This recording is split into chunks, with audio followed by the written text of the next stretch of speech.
ঘর থেকে বাইরে আসেন, কিস্তির টাকা নিয়ে আসেন। ভাইজানে বাড়িতে নাই, তেতুলিয়া। বর্তমান সময়ে নাটকের দারুণ জনপ্রিয় জুটি নিলয় আলমগীর ও জান্নাতুল হিমি। তাদের বেশিরভাগ নাটকই বিভিন্ন অঞ্চলের গল্পকে প্রাধান্য দিয়ে করা। তবে পুরান ঢাকায় বেড়ে উঠলেও ঢাকাইয়াটা খুব একটা জানেন না অভিনেত্রী হিমি। এখনও পুরান ঢাকার পটভূমিতে কোনো নাটকে অভিনয় করতে গেলে অভিজ্ঞ শিল্পীদের পরামর্শ নেন এই অভিনেত্রী।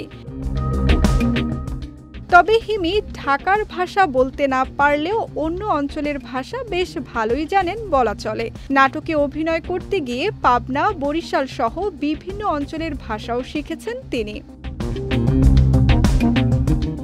হিমি বলেন, এত সংখ্যক নাটক করি যে আঞ্চলিক ভাষায় এখন আর সমস্যা হয় না।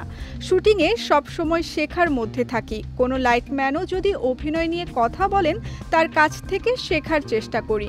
আমি যেহেতু গ্রামে বড় হইনি, তাই চারপাশের অভিজ্ঞতাকেই কাজে লাগিয়েছি। সম্প্রতি ইউটিউবে প্রচারিত হয়েছে হিমি ও নিলয়ের নাটক কিস্তির স্যার। ২৭ সেপ্টেম্বর নাটকটি বাংলাদেশ থেকে ইউটিউব ট্রেন্ডিংয়ের শীর্ষে ছিল। ঋণের কিস্তি আদায়কে কেন্দ্র করে নানা ঘটনা নিয়ে এই নাটক। হিমি মনে করেন, নাটক বিনোদনমূলক হলে দর্শক বেশি ২৫০টিরও বেশি ডিজাইন অপশন নিয়ে ওয়ালটন স্মার্ট ফ্রিজ, বোঝে আপনার প্রয়োজন।